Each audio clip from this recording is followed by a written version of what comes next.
Hi friends, ಎಲ್ಲರಿಗೂ ನಮಸ್ಕಾರ. ಅಗ್ನಿವೀರರ ನೇಮಕಾತಿಗೆ ಹೊಸ ನಿಯಮ ಅಂದರೆ ಸ್ನೇಹಿತರೆ, ಅಗ್ನಿವೀರ ಒಂದು ಸೇನಾ ಭರ್ತಿ ನಡೆಯುತ್ತಲ್ಲ, ಮತ್ತು ಅಗ್ನಿವೀರರ ನೇಮಕಾತಿಯಲ್ಲಿ ಹೊಸ ನಿಯಮವನ್ನು ತಂದಿದ್ದಾರೆ.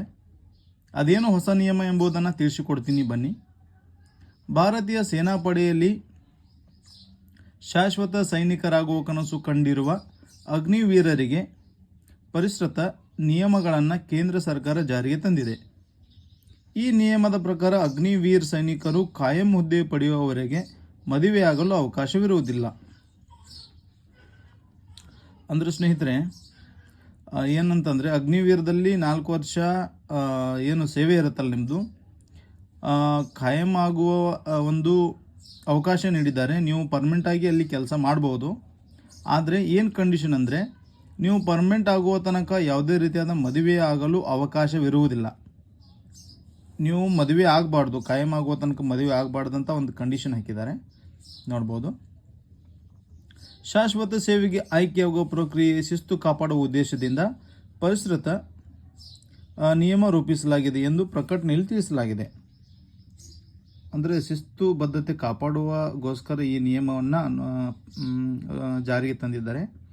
ಹೊಸ ನಿಯಮದಂತೆ ಅಗ್ನಿವೀರ್ ಖಾಯಂ ಸೈನಿಕನಾಗುವ ಮೊದಲು ಮದುವೆಯಾದರೆ ಆತನನ್ನು ಶಾಶ್ವತ ಸೇವೆಗೆ ಅರ್ಹನಲ್ಲ ಎಂದು ಪರಿಗಣಿಸಲಾಗುತ್ತದೆ. ನೋಡ್ರಿ ಸ್ನೇಹಿತರೆ, ಇದೊಂದು ಬಹಳ ದೊಡ್ಡ ಒಂದು ಇದು ಏನಂತ ವಿಷಯ. ಯಾಕಂತಂದರೆ ಯಾರಿಗಾದರೂ ಸೈನ್ಯದಲ್ಲಿ ಸೇವೆ ಸಲ್ಲಿಸಬೇಕು ಅಂದ್ಕೊಂಡಿದ್ರೆ ದಯವಿಟ್ಟು ಈ ವಿಷಯನ ಅರ್ಥ ಮಾಡ್ಕೊಳ್ಳಿ.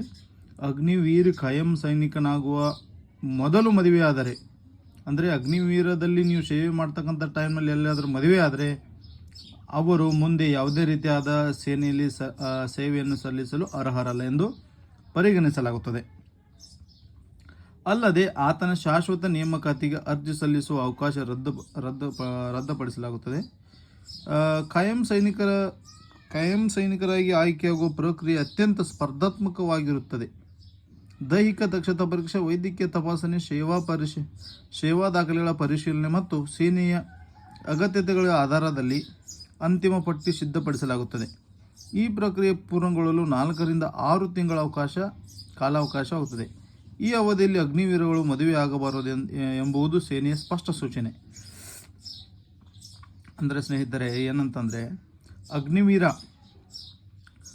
ನಿಮ್ಮದು ಅಗ್ನಿವೀರ ಅವಧಿ ಮುಗಿದ ಕೂಡಲೇ ಒಂದು 6 ತಿಂಗಳು ಖಾಯಂ ಮಾಡಿಕೊಳ್ಳೋ ಒಂದು ಪ್ರೊಸೆಸ್ ಇರ್ತದೆ. ಆ ಟೈಮಲ್ಲಿ ಯಾವುದೇ ಕಾರಣಕ್ಕೂ ನೀವು ಮದುವೆ ಆಗಬಾರ್ದು. ನೀವು ಖಾಯಂ ಆದ ಬಳಿಕ ಒಂದು ಸೇನೆಯ ಒಂದು ಸೂಚನೆಯನ್ನು ಪಡೆದುಕೊಂಡು ಮದುವೆ ಆಗಲು ನಡೆಯುತ್ತದೆ. ಆದರೆ ಖಾಯಂ ಆಗುವ ತನಕ ಯಾವುದೇ ರೀತಿಯಾದ ಮದುವೆ ಆದರೆ ನೀವು ಸೇನೆಯಲ್ಲಿ ಸೇವೆ ಸಲ್ಲಿಸಲು ಅನರ್ಹರು. ಹಾಗಾಗಿ ದಯವಿಟ್ಟು ಯಾರೆಲ್ಲ ಅಗ್ನಿವೀರಲ್ಲಿದ್ದಾರೆ, ನಿಮ್ಮ ಫ್ರೆಂಡ್ಸಲ್ಲಿದ್ದಾರೆ, ಅವರಿಗೆ ಈ ಒಂದು ವಿಡಿಯೋವನ್ನು ಕಳಿಸಿ ಇದರ ಬಗ್ಗೆ ತಿಳಿ ಹೇಳಿ. 2026 ಜೂನ್ ಹಾಗೂ ಜುಲೈನಲ್ಲಿ ಒಟ್ಟು 20,000 ಮಂದಿ ಅಗ್ನಿವೀರರು ತರಬೇತಿ ಪೂರ್ಣಗೊಳಿಸಿ ಖಾಯಂ ಸೈನಿಕರಾಗಲು ಅರ್ಜಿ ಸಲ್ಲಿಸಲು ಅರ್ಹತೆ ಗಿಟ್ಟಿಸಿದ್ದಾರೆ. ಒಟ್ಟಾರೆ ಅಗ್ನಿವೀರರ ಪೈಕಿ 25% ಮಂದಿಯನ್ನು ಮಾತ್ರವೇ ಖಾಯಂ ಯೋಧರಾಗಿ ಸೇರ್ಪಡೆ ಮಾಡಿಕೊಳ್ಳಲಾಗುವುದು. ಅಗ್ನಿವೀರರ ಯೋಜನೆಯನ್ನು ಕೇಂದ್ರ ಸರ್ಕಾರವು 2022ರಲ್ಲಿ ಆರಂಭಿಸಿತು. ನೋಡಿ ಸ್ನೇಹಿತರೆ, ಪ್ರತಿಯೊಂದು ಎಷ್ಟು ನೀಟಾಗಿ ಹೇಳಿದ್ದಾರೆ. ಮತ್ತೆ ಬನ್ನಿ ನೋಡೋಣ. ಖಾಯಂ ಆಗುವವರಿಗೆ ವಿವಾಹಕ್ಕೆ ಅವಕಾಶವಿಲ್ಲ. ಮದುವೆಯಾದರೆ ಶಾಶ್ವತ ಸೇವೆಗೆ ಅನರ್ಹ. 25% ಅಭ್ಯರ್ಥಿಗಳು ಮಾತ್ರ ಶಾಶ್ವತ ಸೇವೆಗೆ.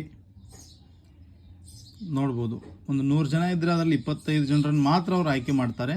ಹಾಗಾಗಿ ನಿಮ್ಗೇನಾದರೂ ಮುಂದೆ ನಾನು ಸೈನ್ಯದಲ್ಲಿ ಮುಂದೆ ವರಿಬೇಕು ಅಂತಿದ್ರೆ ದಯವಿಟ್ಟು ಮದುವೆ ಆಗಬಾರ್ದು. ಅಗ್ನಿವೀರದಲ್ಲಿದ್ದರೆ ಇದೊಂದು ಹೊಸ ರೂಲ್ಸ್ ತಂದಿದ್ದಾರೆ.